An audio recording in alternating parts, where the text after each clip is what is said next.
and a blanket of clouds, they awaken. Their canopies of green glitter in the sun. Their wildlife start to slither, chirp, and growl. And one of the planet's richest ecosystems comes to life. Rainforests are the oldest living ecosystems on the planet. Some can trace their origins to over 70 million years ago, back to a time when dinosaurs still roamed the Earth. While the giant reptiles have disappeared, rainforests continue to thrive, growing on every continent except Antarctica. Two types of rainforests are scattered across the globe: temperate and tropical. Temperate rainforests are mainly found in the mid-latitudes, often near cooler, coastal, mountainous regions. Tropical rainforests are primarily located in warmer climates between the Tropic of Cancer and the Tropic of Capricorn.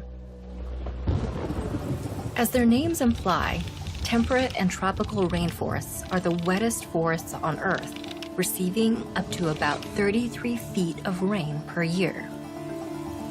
This precipitation plays a critical role in creating an exceptionally lush and biologically diverse habitat. While rainforests only make up about 6% of the Earth's surface area, they are home to over half of the world's plant and animal species. This biodiversity creates benefits that extend far beyond the rainforest boundaries. Rainforest plants produce an assortment of food items, in addition to ingredients useful in everyday products and medicines. In fact, an estimated 70% of the plants used in cancer treatments are only found in rainforests. On an even larger scale, rainforests help to stabilize the planet's climate. Its lush green vegetation regulate global temperatures by absorbing massive amounts of radiation from the sun.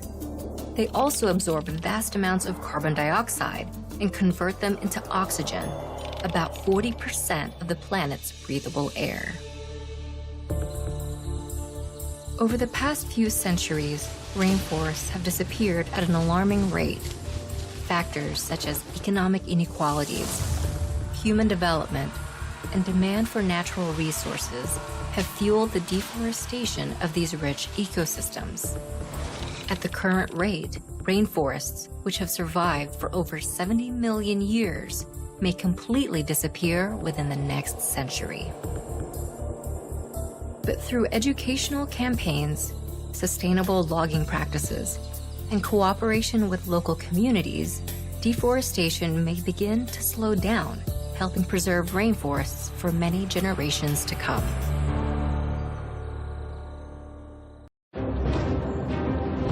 Much like today's birds, pterosaurs ruled Earth's Mesozoic skies,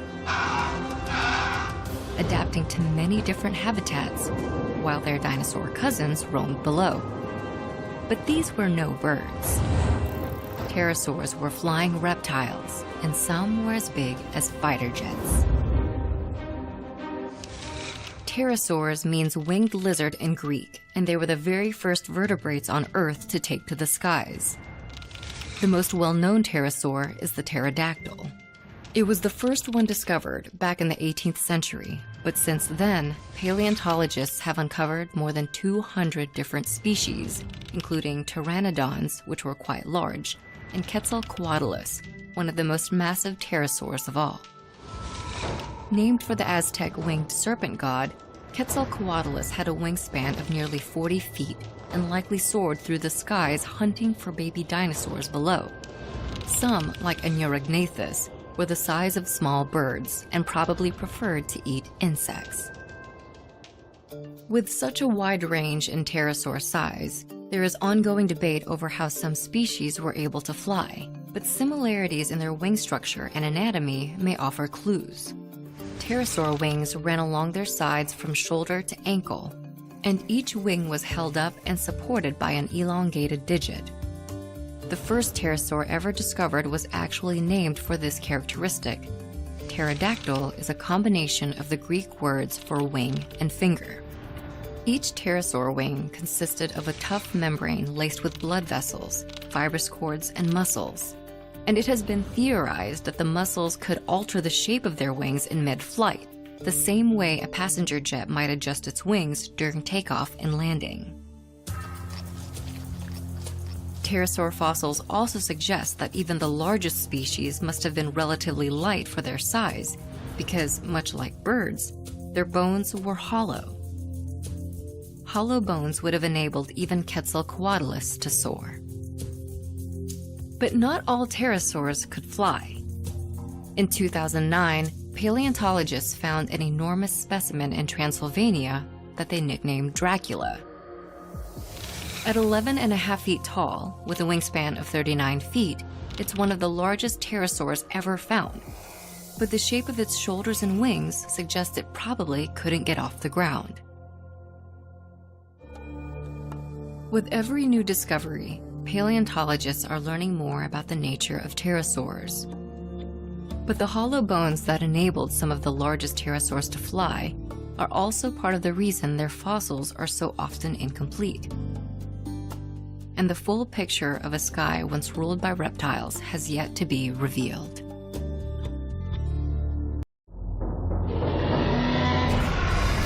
Probably no other creatures on the planet have struck as much fear and awe in our hearts as the dinosaurs. The earliest dinosaurs appeared about 245 million years ago during the Triassic period, when most of the Earth's land masses were still joined together as the supercontinent Pangaea. Over millions of years, Pangaea split apart, causing the dinosaurs to become separated for the very first time. This led the reptiles to adapt to their specific habitats and diversify, giving rise to many new dinosaur species. According to some estimates, more than 1,000 species of dinosaurs have roamed the Earth. All dinosaurs descended from reptiles called archosaurs. From there, dinosaurs branched out into two major groups, Saurischia and Ornithischia, based on the shape and orientation of their pelvis. In Saurischian dinosaurs, such as Tyrannosaurus rex and Brachiosaurus, the pelvis's pubis bone faces forward and down. In Ornithischian dinosaurs, such as Stegosaurus and Hadrosaurs, the pubis bone faces backward and down. Across both groups, dinosaurs varied greatly in size. Some were small, like Compsognathus, which was barely larger than a chicken, whereas others were gigantic, like Dreadnoughtus, which was 85 feet long and weighed 65 tons, making it the largest land animal to have ever lived. Dinosaur diets varied as well. Herbivores, like hadrosaurs, evolved to have specialized teeth for grinding tough plant material. Carnivores made up roughly 40% of dinosaur species. Some predators, like the raptor Deinonychus, even hunted in packs.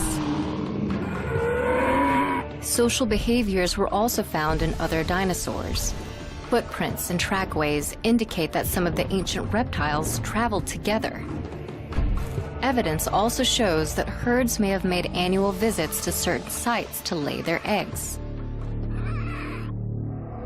But by around 66 million years ago, most dinosaurs died out, and the reason why is still a mystery.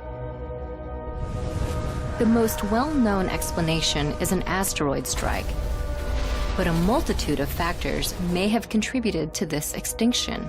In fact, the dinosaur population was already in severe decline by the time the asteroid struck.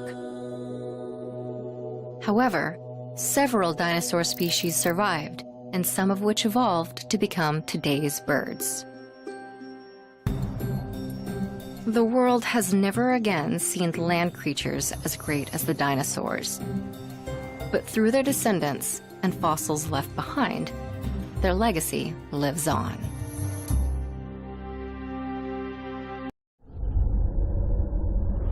Earth, the only planet known to maintain life, a product of scientific phenomena and sheer chance, this blue speck in space holds the past, present, and future of our very existence. Approximately 4.5 billion years ago, the Earth formed from particles left over from the creation of our Sun. Gravity drew these particles together to form pebbles, which then formed boulders and eventually the Earth. At its heart is a solid inner core covered by a liquid outer core. Above this sits the mantle made of flowing silicate rocks and a rocky crust. This rocky mass is the third planet from the Sun, orbiting the star from an average distance of about 93 million miles.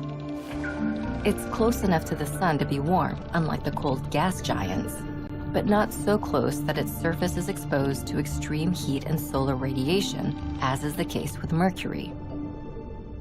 Earth's unique position in the solar system allows it to house phenomena yet to be found anywhere else in the universe, particularly liquid surface water and life. According to one theory, much of Earth's water is as old as its rocks, both of which having formed during the Earth's earliest days. Because of Earth's unique distance from the Sun, the planet is able to contain water in all of its forms, liquid, ice, and gas, rather than have them permanently frozen or evaporated into space. But Earth is the only known place in the universe with liquid water on the surface, thereby having unique cascading effects on the planet. It hydrates the land, helping create nutrient-rich soil. It collects and pools to form oceans and freshwater systems. And it cycles upward to add moisture to Earth's protective atmosphere. And where there is liquid water, there is life.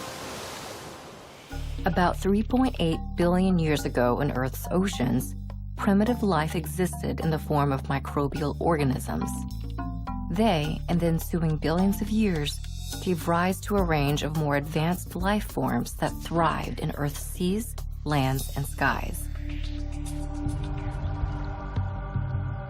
As the only world known to harbor life, Earth's biodiversity is expansive in nature. An estimated 1.5 million species of plants, animals, bacteria, fungi, and others have been cataloged, with potentially millions, if not billions more, yet to be discovered. Home to life and fueled by water, Earth houses a unique global ecosystem, as curious and as grand as the astronomical events that made them possible.